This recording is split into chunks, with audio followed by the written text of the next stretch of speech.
Hello,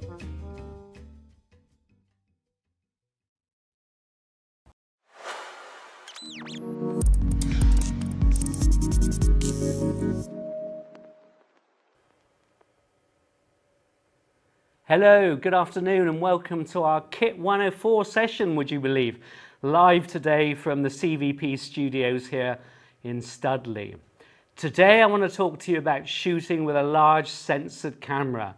Something a lot of us are doing nowadays and something that's got increasingly popular, I guess, over the last 5 years or so. There's a lot of reasons why it is popular. We often hear that it just looks nice, or in slightly more detail perhaps, we like the idea of a shallow depth of field, or we like the idea that it's got a good tonal and color range, or we even like the idea that we can shoot something called log and we have a much wider dynamic range. And I want to be able to explain some of those concepts to you this afternoon because they're cameras that I'm using the majority of my time now, the large sensored camera. And I want to tell you what they're capable of. And in particular, what sort of diverse locations I've used them in, what films I've used them on, and how they've actually enabled me to sort of cover a scene realistically, atmospherically, and with mood, which is what it's all about after all. My name is Jeremy Humphries. I'm owner of Skills to Film, which is a camera craft training company. And I've been running these Kit 101 sessions over the last couple of months to try and explain how I use the kit when I'm on location. I'm still a practicing director of photography. I'm shooting predominantly documentaries around the world. And as I say, I am using more and more the large sensored camera. And what's the evolution of the large sensored camera? Where did it come from? Well, a secret. A lot of this evolution of the large sensored camera has come from film. I trained on film way back in the 1980s at the BBC. And there has been an attempt of late to emulate, if you like, what we used to get on film. What do I mean? Well, on film, we have the ability to actually record contrast, deep contrast, the detail between light and shade. We had a fantastic color palette to work with on film where we could see the greens, we could see the reds and everything in between, and it was faithfully recorded. And we also had the ability when we were lighting to use light as it stood without necessarily having to blast lots of light on it and actually sort of destroy the scene that we were actually covering. And this film look, if you like, this film look, if you will, is what our viewers and our audience, so these various generations and going back through all these decades, has become used to. And more than that, what they've become used to is they can actually see with their own eyes something similar we have been seeing with these film cameras. So our eyes have a very broad range of contrast acceptance. We see a great range of color. When we see a silhouette, we're interested in it. And our ability to actually use those concepts to now actually engage our audience with the video camera has become crucial, I would say. So one of the reasons we're using large sensored cameras now is we're trying to emulate or simulate perhaps what we see with the human eye. We're trying to simulate what we see with this great range of contrast, this great range of color, that if we can replicate that when we use a large sensored camera, the job is half done in terms of the engagement of the audience. We already have their senses, their emotions engaged. And I actually want to talk through just a couple of areas how I use the large sensored camera, in particular depth of field and contrast, to actually indicate to you how we can use this camera to the fullest extent, how we can actually use it to engage the audience. Those of you that have actually watched my previous 3 sessions be very much aware that it's all about story. What is the story I'm trying to tell with my camera? And I actually believe, as I'm hopefully going to be able to elaborate to you over the next 20 minutes or so, that with these cameras we can actually emulate what we see with the human eye. If we can do that with these large sensored cameras, then as I say, we are halfway there to that engagement and we have the viewer's attention. As I say, there's just couple of areas I'd like to actually elaborate on. Contrast and, first of all, depth of field. One of the key characteristics that some of you will be aware of that actually determine what a large sensor camera is the actual physical sensor size. The two cameras behind me, an FS7 and we have over there, an FS5, both have super 35mm 4K sensors. We'll come back to the 4K bit in a minute. But this super 35mm sensor is a characteristic of a large sensor camera. And also you have full frame cameras, full frame 35mm censored cameras that some of you may be used to on the Canon 5D, or some of you may be used to on the new Sony Venice camera. In terms of just a little bit of trivia, where those numbers actually come from is the full 35mm sensor size is actually a legacy of when we actually used to shoot on 35mm film. Canon, who make the C300, they obviously have a legacy going back many, many years on film and stills film, and they actually used to use 35mm. And that sensor on the 5D is a direct correlation in terms of the same size from the film. Super 35 is just slightly smaller. The Sony FS7 that I use is just a slightly smaller sensor than the full frame 35mm sensor, but can still characteristically do two things. First, this is quite good in low light, so that's something to remember as well when we're looking to choose our camera. Pretty good in low light. Big sensor equals good in low light. Second thing, and key to me, is it has a shallow depth of field. Did you know up to 80% of what we actually see, what we're actually engaged with when we look at a TV screen or a cinema screen, 80% of what's in focus gets our attention than what isn't in focus? I've been one of the DOPs last year in 2017 on Hunted. There was a group of us, I was one of them, there's a small team, and we were actually using the FS7. Those of you who have seen Hunted, you know what it's all about. It's about filming in an HQ where there's lots of detectives working, and the whole premise is these guys are coming up with ideas of where the fugitives who are on the run, where they are. My ability with a shallow depth of field, my team's ability with a shallow depth of field to isolate one person at a time means that when they come up with a eureka moment, when they discover where someone is, out in the wilds of the Yorkshire Moors, for example, they are isolated in terms of focus. I have put that one person in focus. My attention, my audience's attention, goes directly to them. Of course, that then follows because I can then focus pull from one plane to the other, and metaphorically lead my viewer from one plane of interest to the other. That's what a shallow depth of field actually does. It takes your attention, providing you've got somebody obviously in focus, it takes the attention of your viewer to that person. Now we're just going to fade up something that we're only going to give you one caption today. We're going to fade up a depth of field equation, which is very, very dear to my heart. And I'm just using it now, just showing it to you now in terms of the couple of key features we use. You'll see it says f-stop, focal length, and then sensor size. The two key areas are the first two components, f-stop and focal length. I shoot everything at f4 on my FS7 or below, and I apply my NDs when I need to, and I always make sure that whenever possible, if I don't use my NDs, that I'm shooting at 4 or below, and if I am shooting above 4, then I put my NDs in. Why? Because the f-stop in conjunction with the focal length means I can achieve a shallow depth of field. Now, if you just come back to me quickly on camera, just filming me now where you're on a mid shot on f4, even on an FS7 or super 35mm camera, the background's going to be in focus. It's not until you zoom in that you increase the focal length when you'll see the depth of field become shallower. So in other words, if we zoomed in on my face now, the background would go out of focus.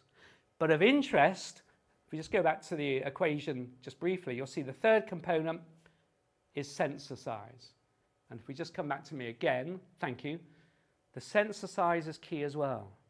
Because if I film the shot you're looking at now of me on a mid shot with the Canon XF305, which is what's covering me, and we put a Sony FS7 next door to it, and we zoomed in on both shots at the same time, both at f4 or below, the FS7 shot on the super 35mm sensor would go out of focus in the background, the depth of field would become shallower, quicker, than on the XF305, which has a 1/3-inch sensor.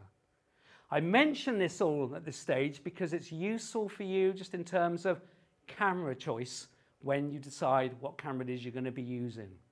I've given the example why I used it on hunted. I've done something about 2 years ago in Sweden where I was filming a guy and his wife who live off-grid. My ability again then to isolate them as they were talking around the dinner table and have all the background out of focus was key. Our attention was going to them. Their life was tough. With the XF305, it wouldn't have been so easy. That shallow depth of field would have increased because we have a smaller sensor. I want to give you a couple of warnings as we go on. We're going to do 3 warnings during the course of this large sensored camera tutorial workshop. This is the first. If you've not used a large sensored camera before, keeping them in focus on the observation or the sort of verite sort of filming that I do, my obs docs, can be challenging. Because this shallow depth of field is all very well and good when you're doing an interview, like me now, just pointing the camera at me. I'm not moving around that much. But following somebody around in action, where they might be moving around a house, moving around an office, moving around outside, if you are using that F4 rule, of F4 or below, they tend to go in and out of focus, and we need to keep an eye on that. How do we keep an eye on it? We keep an eye on it by actually just repeatedly checking with the magnification or the expanded focus that we're in focus. And remember that expanded focus or the magnification button on the C300 is not recorded. It's only you see it in the viewfinder. Excuse me. Likewise, peaking. I use peaking a lot, particularly in low light. My eyes are tired and it's quite dark, just to check. But use the magnification or the expanded focus buttons on a large sensored camera much more than you think you would use on a smaller sensored camera. The other thing to be across as well with the shallow depth of field is when you are covering an observational scene with a shallow depth of field, you've got the ability to do exactly as I was describing on hunted, to go from one plane of interest to the other. But as I showed you in the session on Kit 103, that's when I'm moving and so on and so forth. But I'm still using the same application in terms of focus pulling from one plane of interest to the other. Depth of field is one of the key things we use then. Shallow depth of field, key things we use on large sensor cameras. Contrast is another area. I mentioned this at the beginning. How we use contrast. What do I mean by contrast? Well, I've mentioned it a couple of times on previous sessions, but we can use it to a different level on large sensored cameras. In terms of the actual contrast, we know what that means, difference between light and shade, but also seeing detail in that shade and that light. On smaller sensored cameras and previous generations of video cameras, the contrast handling capability of the camera has been limited. That's going out the window now, folks, in terms of these bigger sensored cameras. And more to the point, it's getting back to us, what I was saying right at the beginning, it's letting us simulate what we see with the human eye. Let me give you an example. 10 years ago, I made a series down in Southampton. It was about a lady, a mum and a son, who lived in a semi-detached house, 2 up, 2 down in Southampton. She was upset. There was issues with the relationship. And I remember her clearly standing by a window, very sad, looking out the window. It was a winter's morning. She was beautifully lit by the light coming in, but she was in silhouette. Anything that's in silhouette, we respond to as humans. We are programmed to respond. So I had the audience got there straight away. The problem was that 10 years ago, we didn't have any of these large sensored cameras. So the entire image out through the window was burnt out, overexposed, way off the scale. That was a shame because in terms of my story, what was going on out there was there were kids, not hers, but other kids running up and down, playing, having a lovely time, laughing, having fun. How well that contrasted with her not having such a nice time. You could hear the laughing, but you couldn't see it. Now all that's changed. I've got the ability, contrast handling large sensored cameras, I'll be able to see the detail outside and the detail inside. Think how that would have helped my story. Think how that would have increased the audience's engagement. So in terms of using contrast, I like using my light and shade. In all fairness, I use it on all censored cameras, but I push it a bit more with these. I use light from windows, not just filming somebody against the window, but actually using the light as a key source coming through the window. Of course, it all depends on what your story is. There's no point lighting a real moody story like I've just referred to if it's some upbeat story where there's lots of happiness and fun. You're not going to do that at the end of Britain's Got Talent, probably. But for a lot of the stories I do, using the available light in quite atmospheric, moody stories I'm doing, it's perfect. And am I finding I'm having to fill it in, the shadows, with any more light? Hardly ever. That's the other thing. With these larger censored cameras, my ability not just to use the contrast, but also having to fill in with another light, those days are probably gone.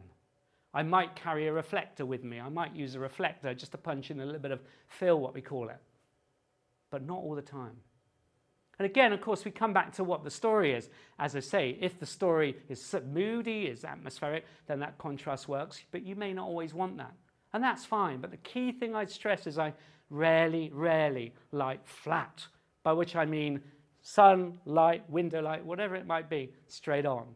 I try and angle around, as I say, give some relief between bright and dark. Again, a human brain is conditioned to be interested in contrast.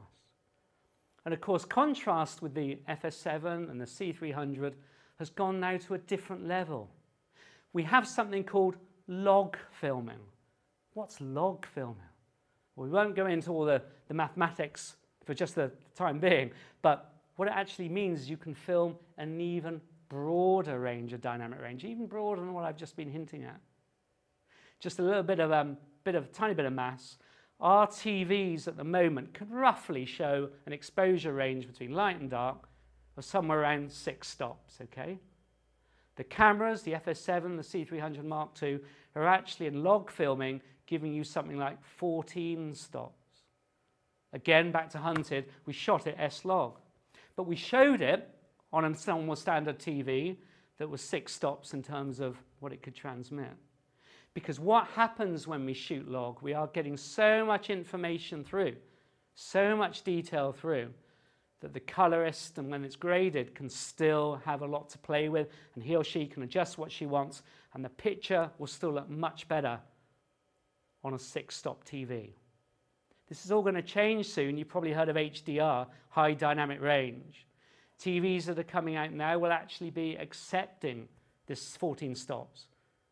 So what we actually see, what we film, will be what we see in full range on the TV. I said I'd mention the 4K sensor. C300 Mark II, FS7 behind me, all have 4K sensors. Question I'm often asked, so what's the point in having a 4K sensor if we're showing 2K or even HD? The benefit you still get from a 4K sensor is still a benefit to you, still beneficial to you, even if you're showing it HD or 2K. You're getting a hell of a lot of information coming off the back of the sensor on 4K. Some of it, yes, is put to one side, but a lot of it still goes through and bolsters, if you like, gives you more detail, gives you more contrast handling than it would if it had just been shot off a 2K sensor. It's called super sampling. The other benefit of the 4K sensor, and something we mentioned just at the end, is something called center scan. It gives you the ability to actually double on the FS7, gives you the ability to double the focal length at the press of a button. And we'll come on to that in a minute, but that is basically revolving around the 4K sensor as well. And of course, the other benefit of the 4K sensor, because you're giving it so much information, is these cameras, these large sensor cameras, are desperate for all this material. They're hungry for all this tonal range.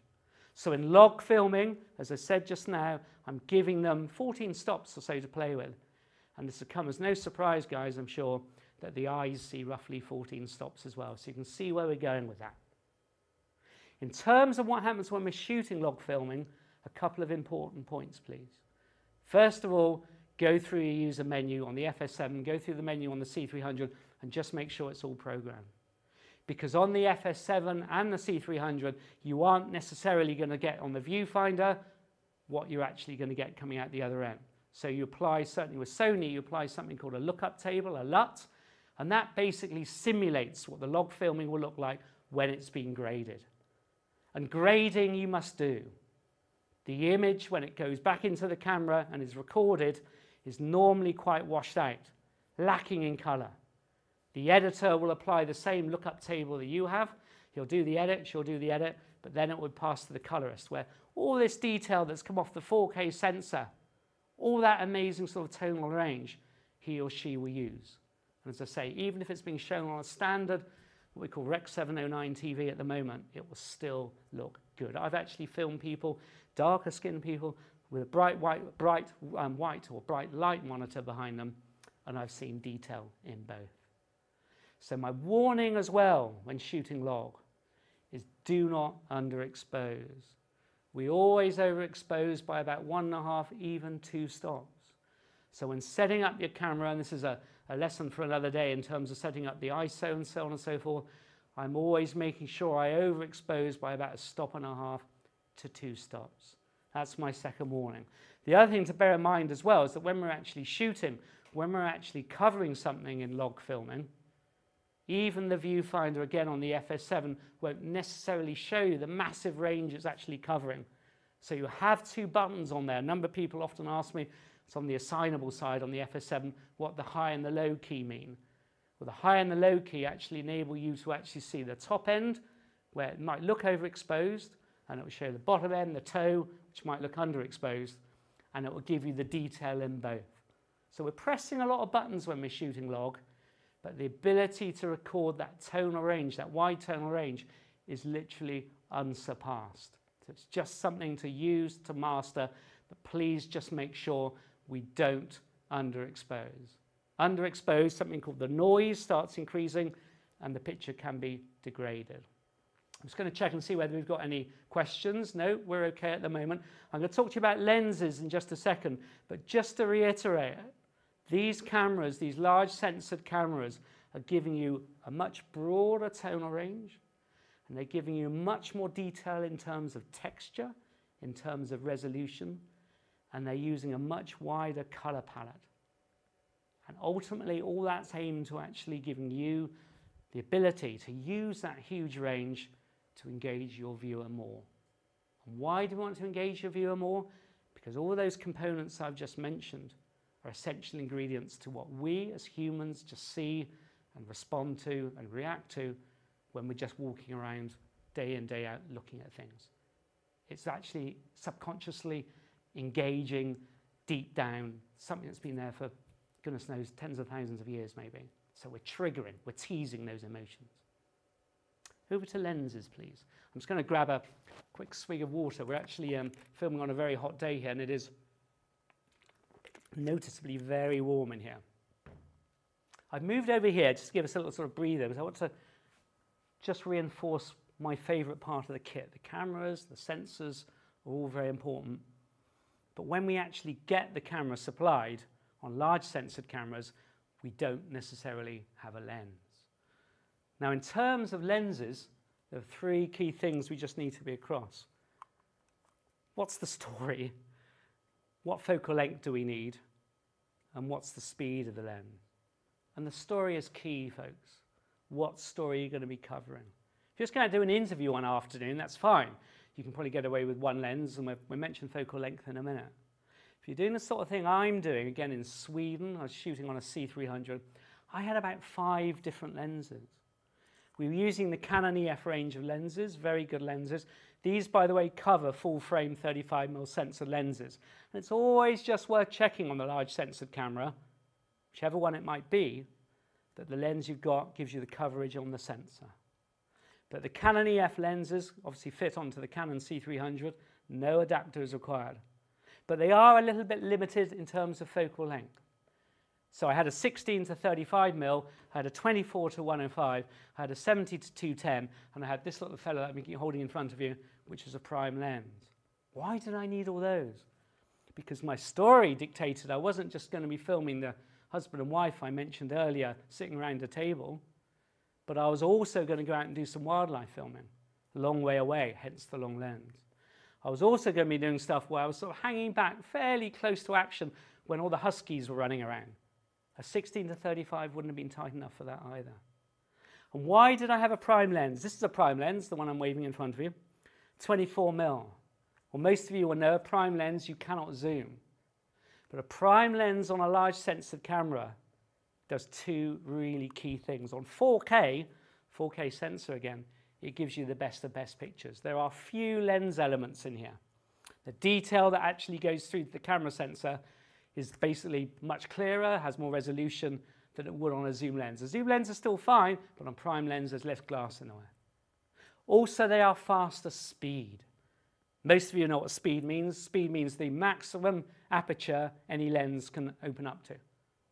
So on my EF lenses, on my 16-35, 24-105, it was T2.8 and T4 respectively.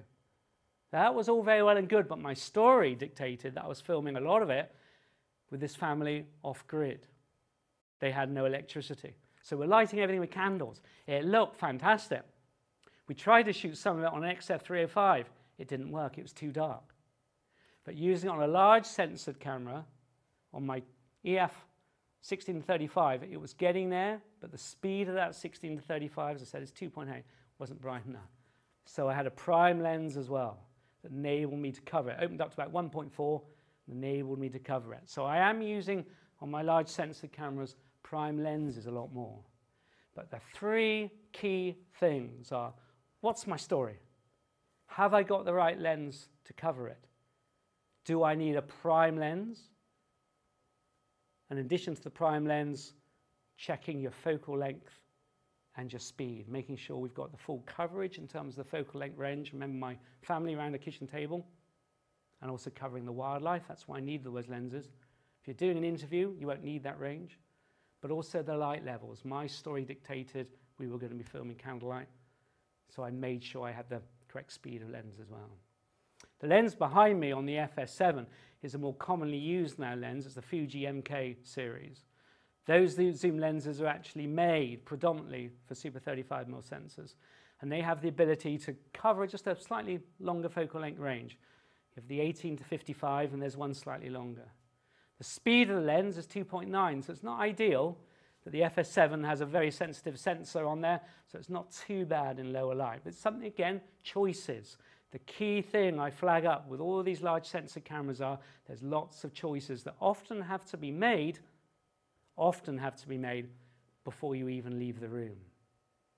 The other thing I would say as well is on my FS7 at home, I do often use the EF lenses on the FS7. Don't be caught out, you will need an adapter. The EF lens is a Canon made, and the Sony is an E mount, the lens is an EF mount. You will need a Metabones adapter, some of you will have heard, to actually convert one to the other. But that's my third warning. Just make sure you've got the correct lens. So that's my sort of half an hour skimp around large sensor cameras. And I just want to finish by actually sort of talking a bit about where we're going now. What's coming up in the future?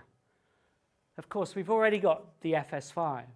Beautiful 4K censored camera, light, portable, used a lot on the commercial side in terms of music videos, wedding videos, not used quite so much on the broadcast side. The codecs are slightly different. The codec with the FS7 and the C300 is more sort of mainstream, is more sort of common. It has a slightly higher resolution than the codec on the FS5. It's just something to be aware of. Again, before using the FS5 for broadcast, we use XAVCI. I think this camera, the FS5, uses XAVCL. So it's just something to be across. But still a beautiful camera, very portable, very light. We can run around, and it's still got your 4K sensor. Still got the 4K sensor, can still do a lot of interchanging on lenses as well. And at the other extreme as well, a number of you will recognize this, the Sony A7S. Now, I've not actually used one of these. I've got colleagues who have, and they tell me wondrous things about using it in very, very low light. Using cameras in low light, let's not forget, means we can film a scene as it is. We can film it in that sort of twilight, or we can film it in that low light. And as long as we're not underexposing, remember that, on S-Log, then when it comes to the grade, it should look pretty wondrous. The downside with the A7S is, for me, in terms of how small it is, okay, it's not got a lens on, but following somebody around an actuality scene, I like to have a camera on my shoulder. And that's something we've mentioned on previous sessions in terms of filming handheld. Is the camera correct in terms of the portability, in terms of fitting it on your shoulder? Is it going to be comfortable? But the A7S, a lovely camera. And of course, you can interchangeable lenses on the front as well. And in terms of where we're going with this, and this sort of sums up nicely the 4 sessions that I've done, pretty much all of it comes back to those 4 key characteristics. Contrast, colour, composition, and of course depth of field. And Sony, one of the expressions they use to describe the FS7 is an immersive experience. What do they mean by an immersive experience? Well, for me, it means we've got cameras, large sensored cameras now, that are coming as close to what we can see with the human eye than anything before. And as I said a number of times during this session, as soon as we start getting into that area, we've got the engagement of our audience. It's down to you with that camera that, as I say, it's hungry for this information, learning how to use them and learning how to manipulate the image, if you like, in terms of getting the best contrast, the best color, the most interesting dynamic composition, and the best use of depth of field. But all of that, of course, is superfluous if it doesn't help tell your story. And that's what it's for, folks. These large sensor cameras are there to help tell your story. Not just tell the story, they're there to tease out the emotions in your viewers that have laid there subconsciously, as I say, for a long, long time. And using those cameras to tease out those emotions means you don't just create an atmosphere, a mood, and a wonderful sort of feel, but you leave that audience with something they're going to remember the next day, the next week, or the next year. I wish you the very best of luck with all your filming. The large sensor cameras are a fantastic bits of kit to use. Just remember those warnings. They aren't great about holding focus without experience. Keep practicing. Yeah?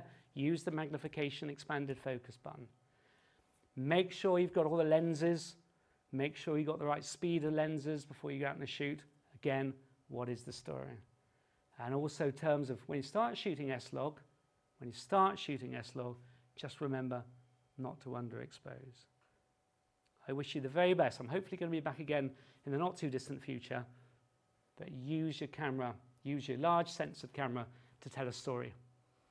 Good luck and the very best of shooting.